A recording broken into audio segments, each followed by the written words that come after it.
Coba bayangin gimana kalau investasi kita itu nggak cuma bikin rekening nambah, tapi juga bikin rekening pahala kita terus jalan, bahkan setelah kita nggak ada lagi. Nah, hari ini kita bakal ngebahas sebuah model investasi yang super unik. Konsepnya itu menggabungkan keuntungan di dunia, sekaligus jadi bekal buat di akhirat. Tujuannya untuk membangun kemandirian ekonomi umat.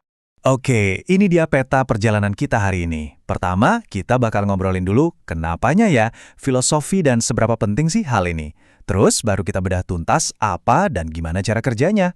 Mulai dari konsep saham wakaf itu sendiri, mekanisme dampak gandanya yang keren banget, sampai ke soal transparansi dan bukti nyatanya.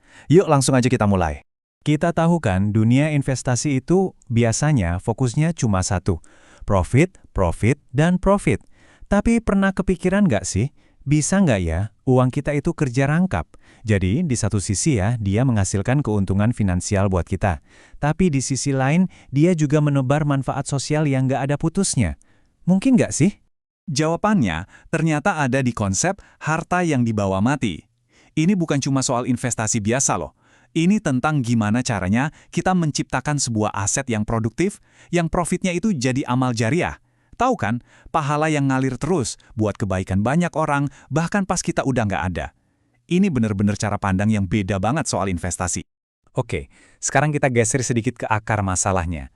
Model investasi ini kan muncul bukan tanpa sebab ya. Ada sebuah kebutuhan yang sangat mendesak. Pertanyaannya, kenapa sih kemandirian ekonomi buat umat itu penting banget? Coba deh kita lihat, banyak banget organisasi sosial atau keagamaan yang hebat, tapi mereka punya satu tantangan besar. Mereka bergantung banget sama donasi. Nah, masalahnya, donasi itu kan naik turun, nggak pasti.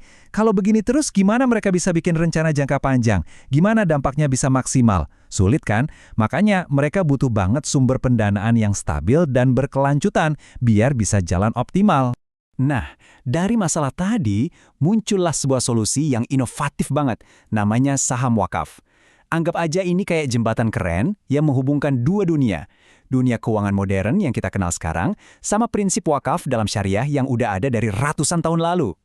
Oke, sebelum kita lanjut lebih jauh, penting banget nih kita samain persepsi dulu soal wakaf. Gampangnya gini deh, bayangin kita nanam pohon. Pohon-pohonnya itu dijaga, nggak boleh ditebang, selamanya. Nah, tapi buahnya itu boleh dipetik terus-menerus dan hasilnya dibagikan untuk kebaikan orang banyak.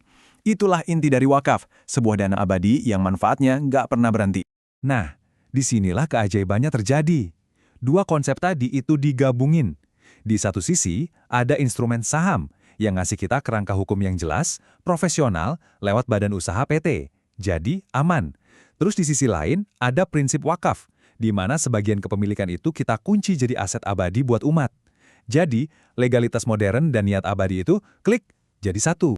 Oke, teorinya udah dapat ya. Sekarang, kita masuk ke bagian yang paling seru. Gimana caranya sih satu investasi bisa ngasih dampak ganda? Yuk, kita bongkar mekanismenya. Kuncinya tuh ada di sini, di pembagiannya. Jadi, setiap rupiah yang kita investasikan, itu otomatis dibagi dua. Lihat deh, 49%-nya jadi saham komersial punya kita. Nah, ini porsi buat cari profit. Terus, sisanya yang 51%, itu langsung jadi porsi wakaf. Ini porsi pahala buat umat. Keren kan? Dari awal, uang kita udah punya dua misi sekaligus. Nah, inilah yang disebut dampak ganda itu.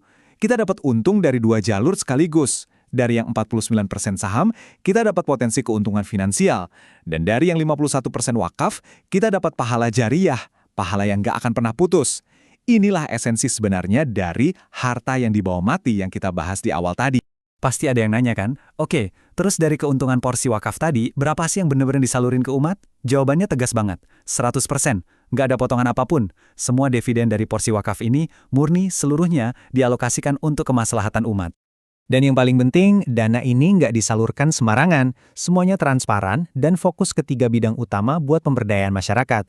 Ada yang buat kegiatan dakwah dan edukasi komunitas, ada buat program pendidikan kayak beasiswa, dan juga buat berbagai program sosial lainnya. Tentunya, kalau kita ngomongin soal dana umat, ada satu hal yang harganya mati, kepercayaan. Betul kan? Tanpa adanya transparansi dan tata kelola yang baik, ya semua ini nggak akan jalan. Nah sekarang, yuk kita lihat gimana caranya fondasi kepercayaan ini dibangun. Jadi kepercayaannya itu dijaga sama 3 pilar yang kokoh. Pertama, ada Dewan Syariah yang ngawasin terus. biar semua bisnis dan aturannya itu sesuai prinsip, aman. Kedua, laporannya akuntabel, ada audit dari pihak luar, jadi kita bisa percaya datanya. Ketiga, yang ngelola itu bukan orang sembarangan, tapi para profesional di bidang bisnis. Jadi ini bukan cuma soal niat baik, tapi juga dikelola secara ahli, biar efisien dan untung. Lengkap kan? Sistemnya dirancang buat jaga akuntabilitas di setiap level. Oke, konsepnya udah jelas, tata kelolanya juga udah. Sekarang kita bikin ini jadi lebih nyata lagi, yuk. Kalau kita ikutan investasi, dampaknya bakal kayak gimana sih? Terus rencana ke depannya itu apa aja? Nah, tabel ini bikin semuanya jadi konkret banget. Coba lihat deh, tiap paket investasi, mau itu bronze, silver, atau gold, itu punya dua hasil. Di satu kolom ada hak dividen buat kita sebagai investor, ini yang komersial. Terus di kolom sebelahnya ada kontribusi buat umat, dan ini spesifik banget. Investasi kita itu langsung terhubung ke program nyata. Ada yang buat dana abadi dakwah, ada yang buat beasiswa, ada yang buat bangun masjid. Jelas banget kan alokasinya dan terukur.